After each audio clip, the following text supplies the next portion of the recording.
FAO Regional Integrated Pest Management Programme in the Near East is funded by the Italian contribution to the FAO Special Trust Fund for Food Security and Food Safety. It is operating in the Near East region since 2004 and started its activities in Egypt, Iran, Jordan, Lebanon, Palestinian territories, and Syria.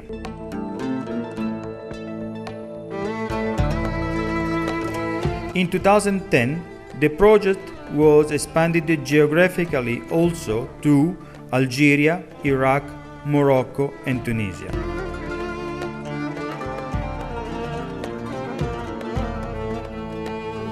The main objective of the project is to improve food security in these countries by enhancing sustainable intensification of agricultural production with special emphasis on ecology-based integrated pest management that contributes to the reduction of pesticide-associated risks. أنا خليفة سلامة ناصر بوات من منطقة الأغوار الجنوبية، عمري 58 عاما، كنت في وزارة التربية والتعليم والآن متقاعد وأعمل في مجال الزراعة. ارتبطت مع المدارس الحقلية في الواقع قبل 6 سنوات، وأهم المحاصيل التي عملنا عليها المدارس الحقلية نبات البندورة.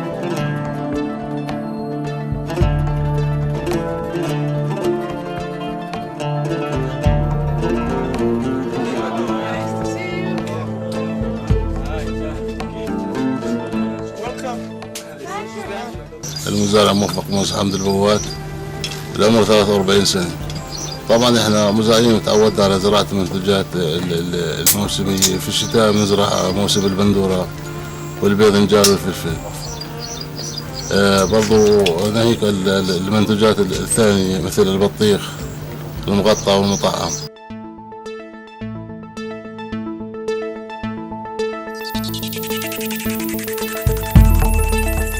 مشترك في المدارس الحقلية منذ 5 سنوات. طبعا نزرع البندورة والفاصوليا والفلفل والباذنجان والموز أحيانا. أنا مشترك في المدارس الحقلية من مدة 5 سنوات. تعلمنا كل شيء من المدارس الحقلية. نزرع البندورة والأشياء مشكلة، الباذنجان، الفاصوليا. استفدنا من المدارس الحقلية للتعقيم الشمسي وعملية التسميد واستعمال المبيدات الحشرية. The agricultural intensification in the region is characterized by the use of improved planting material, innovative irrigation schemes and mechanization, and by a sharp increases in the use of synthetic chemicals like fertilizer and pesticides.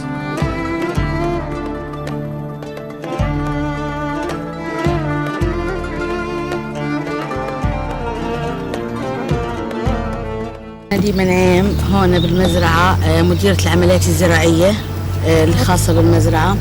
مزرعتنا تأسست بال2006، متخصصة بزراعة النخيل المجهول والبرحي. وطبعا أنا اكتسبت الخبرة هاي قبل لا أشتغل بالمزرعة هاي. كنت أنا يعني مزارعة عند أهلي، بزرع مع أهلي، واشتركت في مشروع البرنامج المدارس الحقلية.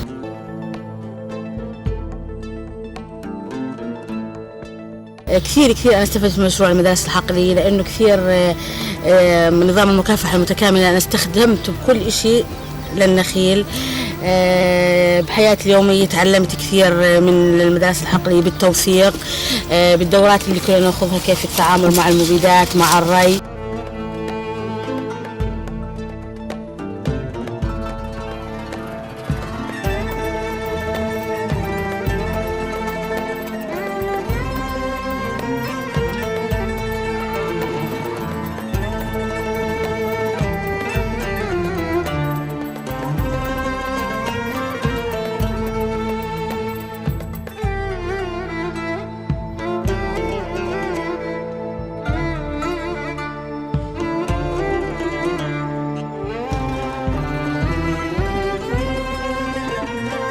عياد البوات، مزارع في منطقة الأغوار الجنوبية، عمري 56 سنة.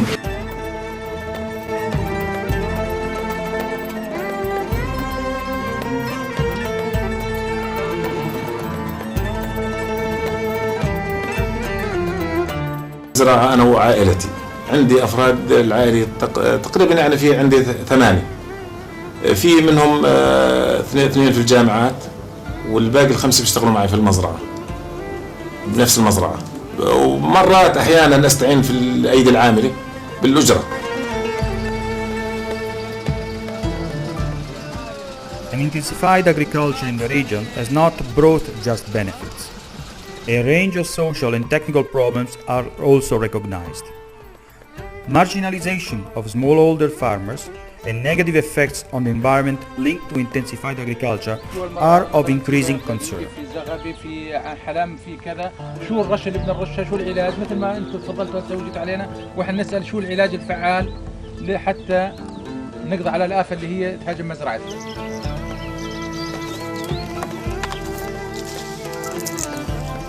أهلا وسهلا فيكم في مزرعتي في لواء دير علة وادي الأردن في منطقة معدي خاص. أنا اسمي صالح حسن النواجي أبو عقاب، مزارع منذ 40 عام في مجال الزراعة، فأعمل مزارع من المزارعين النشيطين في لواء دير علة، ولي مكانة في وزارة الزراعة والمركز الوطني للبحوث الزراعية، ففي تعاون جاد بيني وبينهم، والحمد لله أعمل في مزرعتي ومزارع ناجح، ودائما إخواني المزارعين جيراني في تعاون بيني وبينهم في إجراء اتخاذ قرارات زراعية، دائما نتشاور ونتعاون مع بعضنا البعض.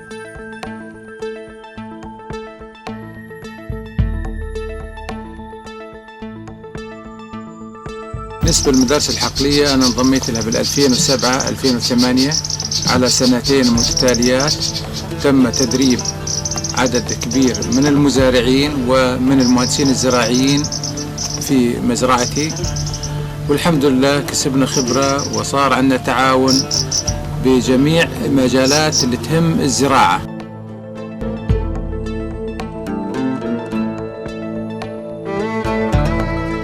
Intensive use of pesticides has created ecological disturbances by also killing natural enemies to the major pest. It also creates public health concerns and contributes to environmental pollution. The project objective is to promote local adaptation of integrated pest management strategies for horticultural crops, building on farmer participation and improving the understanding of local ecosystem using the Farmer Field School methodology. Farmer Field School is a core activity of the IPM community-based approach to train and empower farmers on improving crop production and pest management, while reducing the use of pesticides, thereby contributing to the protection of farming communities, their environment, and facilitating better access to high-value crop markets. In order to achieve the main goal, the project is focusing on the following key areas: capacity development and strengthening the IPM Farmer Field Schools approach, taking into account local ecosystems, promote the participation of women in the project activities at different levels, improving access to markets, strengthening phytosanitary capacities, strengthening the framework for sound pesticide management, sharing information, and developing a comprehensive strategy to promote the IPM and pesticide management in the region. The project has been able so far to reach an increasing number of farmers' communities in different countries by creating also a solid basis for local IPM knowledge, enhancing the development of national programs and strengthening the networks among farmers, local institutions, NGOs, government agencies and the private sector. The project in the region has been able to validate the Farmer Field Schools methodology, establishing more than 1,500 schools. Out of the 20,000 farmers trained by the project, almost 20% are women. اسمي أسماء إسحاق الحشوش، عمري 30 سنة، حوالي بزرع يعني لي 30 سنة بزرع بندورة، باذنجان، خيار، ذرة. مي طلال الشبلات، عمري 37 سنة، انضميت للمدارس الحقلية وبشتغل يعني بالزراعة وأنا صغيرة يعني تعلمت الزراعة، وهي يعني قد لي سنة وانا بشر فيها، وبنزرع كوسة، بندورة، ذرة، ملوخية، يعني حسب الموسم اللي بتطلب الزراعة. The Regional Integrated Pest Management Programme in the Near East has been promoting women participation by integrating their presence at all levels. Besides improving their knowledge and skills through the farm field schools, women boost their self-confidence and increase their contribution to the rural community. طبعا احنا اثناء الشغل مع المزارعين في كان عاملات يعني بنات بيشتغلوا او ستات يشتغلوا معهم، فكنا نشرح لهم ان هن كل يوم بمرن على المزرعه، كل يوم بشوفن الشتله، قلنا الموسم الثاني فجبناهم لعنا حتى ياخذوا نوع من التدريب. شوي في عندنا كمان كم مزارعه ست نشيطه، فصار العدد صارت رغبه الست انها بدها تتعلم.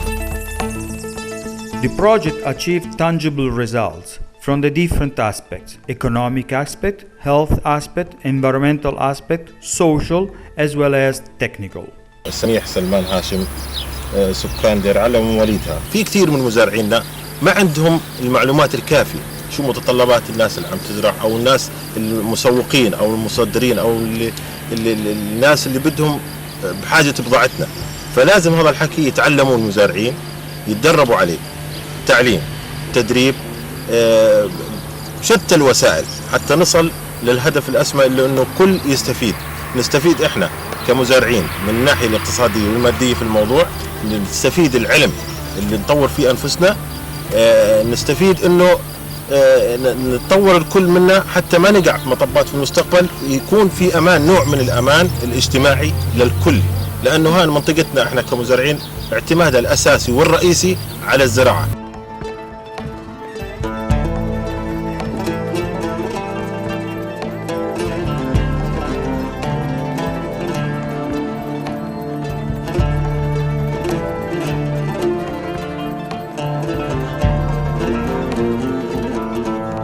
Economically, the project has been able to decrease the production cost by 30-40%, while the yield has been increased or remained at the same level. بداية برحب فيكم أجمل ترحيب. أنا اسمي شاهد رايدة، عمري 53 سنة، بشتغل بالزراعة من مدة 10 سنوات. قبل عملية الزراعة كنت مدرس ومدير مدرسة. تركت التربية ولجأت للزراعة لأنها الزراعة هوايتي.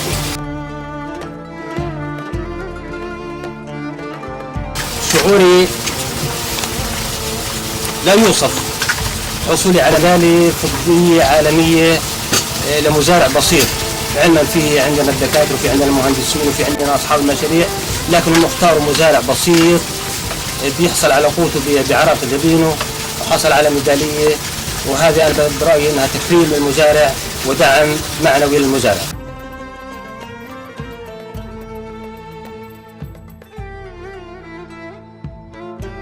يحصل جدوى اقتصادية لمزرعته، تكون أول شيء مباشرة، ما في لا حسابات ولا أي شيء.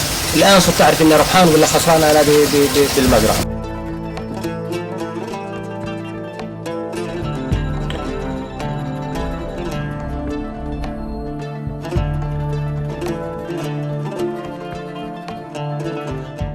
On the other hand, from the health component, reducing pesticide means reducing the exposure of farmers and consumers to toxic chemicals. During the farmer field schools, farmers increase awareness on the risk of pesticide. Moreover, there is an increasing interest on food safety from consumers. The IPM approach contributes to producing high-level product of a better quality. وهناك محاصيل أخرى مثل الشمام وكذلك الذرة ومحاصيل أخرى. هذا في الفترة الصيفية الحالية، يعني تقريبا مساحة 15 دولار. طبعا خضروات، بندورة، فاصوليا، باذنجان، في عندي كمان خضروات، بطيخ، خيار، فلفل. هاي المحاصيل اللي احنا بنزرعها في المزرعة تبعنا. أنا المزارع سليمان حمدان تقمات من سكان غور الصافي، ملتزم مع المدارس الحقلية منذ 5 سنوات. طبعا نتيجة وصولنا للمدارس الحقلية انه في بعض المشاكل التي كانت تتعلق بالتربة بالنسبة للمزارعين، مثل التعقيم الشمسي والتعقيم الحيوي وغير ذلك من الأضرار اللي يمكن تضر بالتربة، مثل استخدامات الأسمدة الكيماوية غير الناضجة أو غير الفعالة. فقلنا لا، لازم نبحث عن بديل. كيف نكافح المبيدات العناكب الحشرات، تعلمنا كيف التعقيم الشمسي. بعد ما أخذنا التدريب بالأردن على المكافحة المتكاملة، رجعنا إحنا على الحقل وطبقنا بعض من البنود اللي تدربناها وشفناها إنها تناسب المزارع في بداية المشروع. وحتى لو عجزنا إحنا ممكن نأخذها العينة ونطلع فيها لمختبر ونحللها عند وزارة الزراعة بالمركز الوطني للبحوث الزراعية، ونرجع بالخبر الصافي وشو سبب المرض أو الآفة التي تواجهنا في هذا الحقل. بالتالي هذا وصلنا للمصدرين اللي هم عم بيصدروا لأسواق أوروبا، لأسواق العالم أجمع المفتوحة. Farmers learn also about the importance of protecting their environment, preserving the natural resources. IPM trained farmers are more aware about the environment and biodiversity and make an effort to conserve natural enemies in their fields. The project contributes to promote the spirit of partnership and collective decision-making among farmers' community, and in particular among farmers in marginalized areas. وكنا نعرف ما هي المبيدات الفطرية أو الحشرية لتقضي على هذه الفطريات أو الحشرات، كذلك التوتا أبسلوتا، كذلك عمل ورشات عمل مختلفة في أماكن مختلفة وفي أزمنة مختلفة. The technical impact of the project has been remarkable. In fact, the data show that there is a significant decrease on the use of pesticide up to 70%. تجارب عملية، مثلا نبات مصاب بالمرض مثلا أو مبيد مثلا فطري أو حشري، بنجيب النبات عندنا مجموعة الأعضاء بيطلعوا على أعراضه وما هي أهم المبيدات مثلا الفطرية أو الحشرية للقضاء على هذه الفطريات أو الحشرات. من خلال المدارس الحقلية التقليل من استخدام المبيدات الحشرية والاعتماد على بعض الشغلات الموجودة في الحقل من حشرات من زي هذا الموضوع. طبعا كذلك الأسمدة كمان اعتمدنا على الأسمدة العضوية.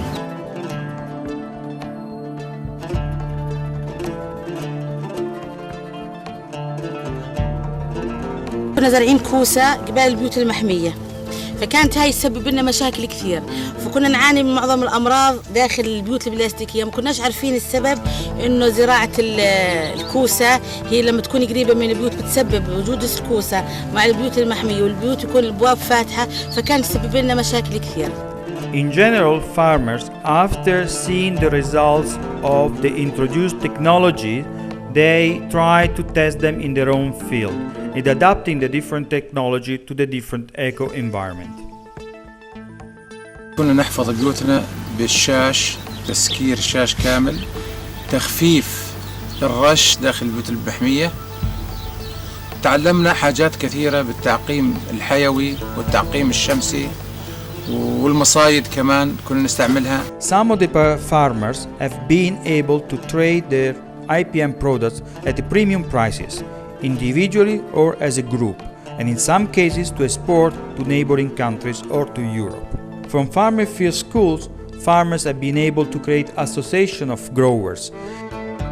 تدريب على زراعة بعض أنواع المحاصيل الأخرى حتى تحل محل محصول البندورة الذي أصبح يعني يغطي السوق. وجودنا بالمدارس العقلية واعتمادنا على المكافحة المتكاملة يعني بمعنى بقدر المستطاع وتقليلنا من استخدام المبيدات الحشرية، وهذا أدى إلى تحسين جودة الإنتاج. تسجيل الخضار إلى المناطق الأخرى أوروبا وتركيا وإلى غير ذلك من المناطق.